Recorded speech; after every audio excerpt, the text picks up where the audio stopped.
ಅರವಿಂದ್ ಕೇಜ್ರಿವಾಲ್ ಅಬಕಾರಿ ನೀತಿ ಪ್ರಕರಣದ ಬಗ್ಗೆ ನಿಮಗೆಲ್ಲ ಗೊತ್ತೇ ಇದೆ. ಇದೀಗ ನ್ಯಾಯಾಲಯ ಕೇಜ್ರಿವಾಲ್ ರವರಿಗೆ ಬಿಗ್ ರಿಲೀಫ್ ನೀಡಿದೆ.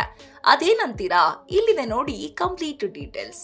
ನವದೆಹಲಿಯ ರೌಸ್ ಅವೆನ್ಯೂ ನ್ಯಾಯಾಲಯ ಇಂದು ಮಹತ್ವದ ತೀರ್ಪು ನೀಡಿದೆ.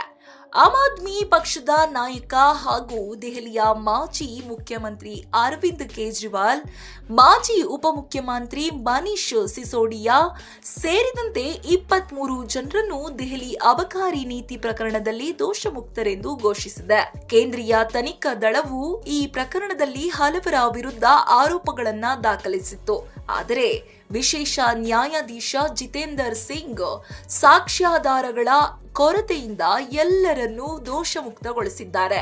ಈ ಪ್ರಕರಣದಲ್ಲಿ ತೆಲಂಗಾಣದ ರಾಜಕಾರಣಿ ಕೆ ಕವಿತಾ, ಎಎಪಿ ನಾಯಕರಾದ ವಿಜಯ್ ನಾಯರ್ ಸೇರಿದಂತೆ ಪ್ರಮುಖ ಹೆಸರುಗಳು ಸೇರಿದ್ದವು.